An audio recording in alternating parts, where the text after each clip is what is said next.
If I started oil painting today, the first thing that I would do is not get bogged down in materials. I would just give myself ultramarine blue, alizarin crimson, cadmium red, cadmium lemon, and titanium white. For medium, I would give myself some Gamblin solvent-free gel, but I would also tell myself that I don't even need medium if I don't want to, and that a lot of painters paint without it. I'd give myself some Centurion linen panels, because I really like painting on linen, but it can get very expensive, but Centurion makes some decent panels that aren't overpriced. I'd also probably give myself a pad of canvas paper, like Frederick's, to practice on. As far as brushes go, I would probably just give them my brush set, honestly. But if I'm just starting painting today, that means that the Paint Coach brush set hasn't been made yet. So I would just give myself 3 or 4 flat brushes in different sizes, keeping it super simple. Maybe a small rigger brush for smaller details, but that's it. You're way better off with less brushes than more brushes. And for the linen panels, I would just give myself some 9x12s. Keep it the same size, keep it small so I could do a lot more paintings.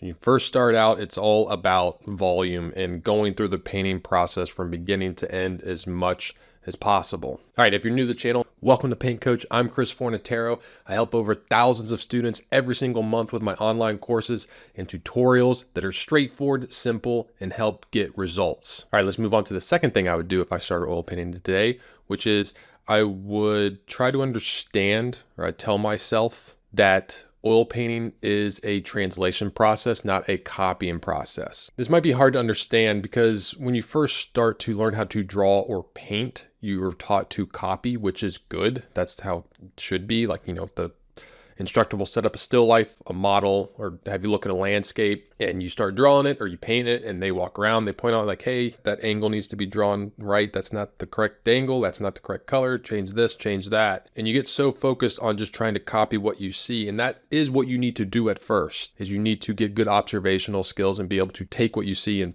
put it on the canvas. But you don't want to get stuck in that too much, because you need to be able to educate yourself so that you can fill in the gaps of what isn't there. For example, most beginners will look at this apple and think it's round and smooth. But when I look at it, I see planes, and I know I want to communicate those flat planes because that's going to give the apple structure and weight. Another example is this landscape behind me. If I would have painted it exactly how it was in the photo, it wouldn't have worked out. I needed to change things, move shadows around, move mountains to make the composition work. If you get stuck just copying, you're going to be leaving a lot on the table. All right, before I move on, if you're watching this video, you're probably new to oil painting. And if you're new to oil painting, you might be struggling with color. I just want to let you know that I have a color coaching guide. It's for free. In it, I talk about how I think about color and how I go about mixing color. It's a helpful series of short videos, and if you want to check that out, the link to that is in the description of this video. All right, number 3 is drawing. I would tell myself to practice drawing a lot more. I would tell myself, as much as you can,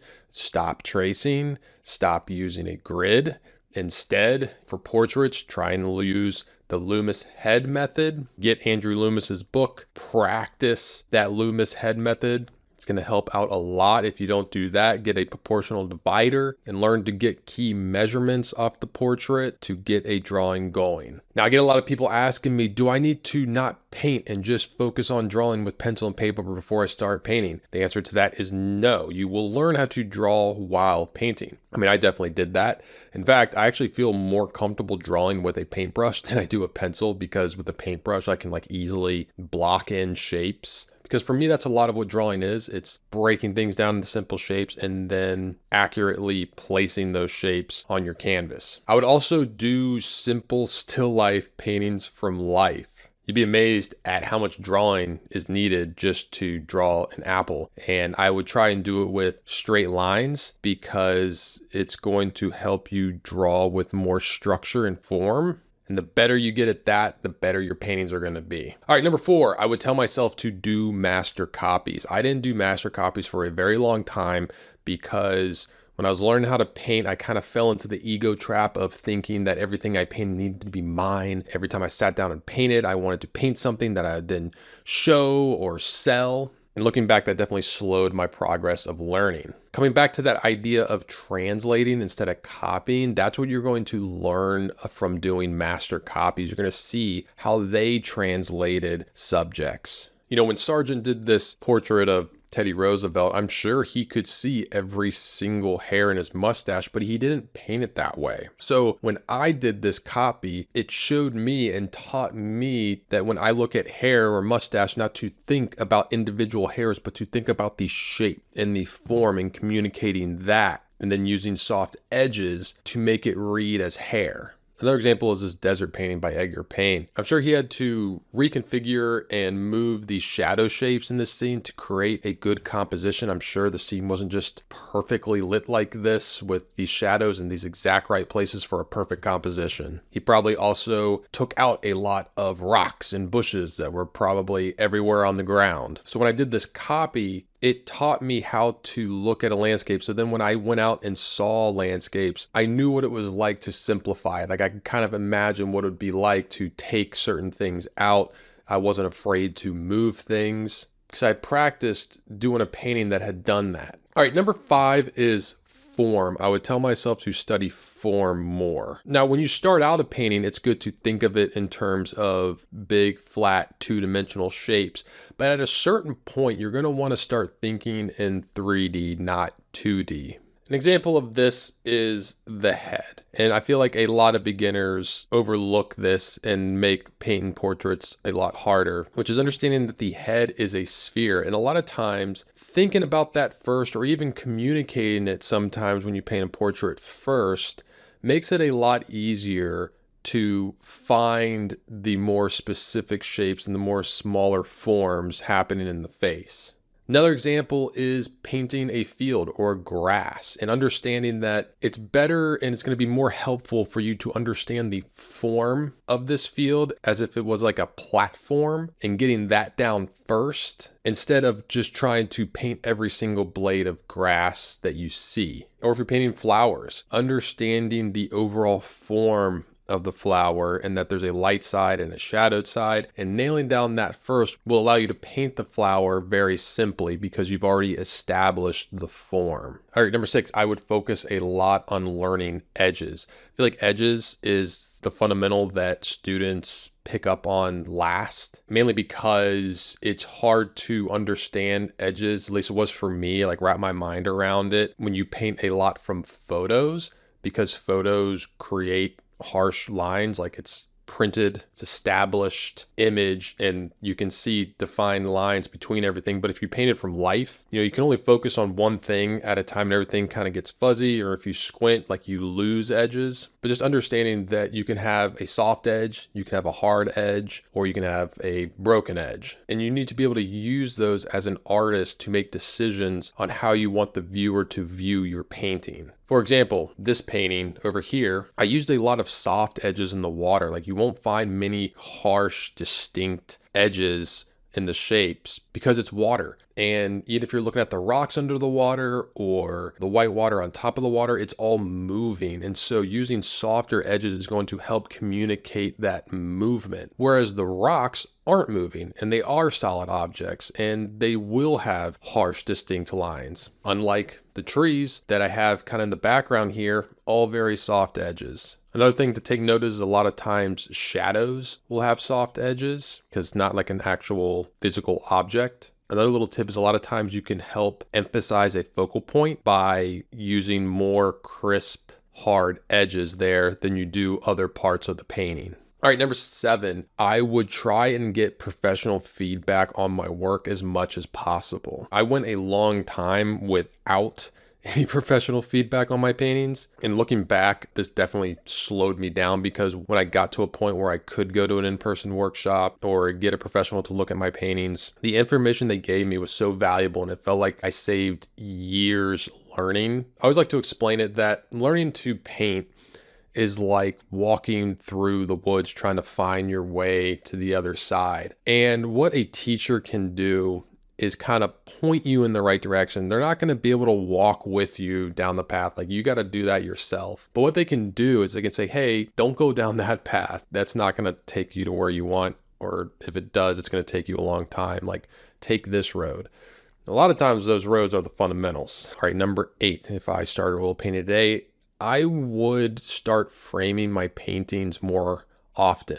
I went a very long time without framing my paintings. I felt like, oh, if I'm not selling it, if it's not in a gallery, why would I frame it? And I do always say fall in love with the process, not the end product. And that is true. But I feel like I kind of took that to extreme, and I would spend time on a painting, I'd paint it, and then I just literally set it aside and then work on the next one. And I just got stacks and stacks of paintings in my closet. But then at a certain point, like I'd done a painting for somebody and they wanted it framed. I was like, all right, I'll go frame it. And I put it in a frame. I was like, oh, like this completely changes how I look at my painting. One, like I put it back on the easel in the frame and like kept working on it. And honestly, now like a painting to me isn't done until like I put it in a frame and work on it in the frame. And also it just kind of gave me a better appreciation for my own work. Because I feel like as a painter, you know, you're looking at paintings all day, like you're practicing painting all day, and you kind of forget that to, you know, 99% of people out there, a painting is almost like a magic trick. They have like no idea how you do that. It's a pretty cool thing. And an end painting that you're happy with and you accomplished what you want with it is a special thing, and you should treat it as such, and you should put it in a frame. And for me, just having that physical endpoint of like, all right, this is the end of the process. I put it in a frame. It made me rethink the beginning of my process. And especially like for my landscapes, I developed a longer prepping process before getting to a bigger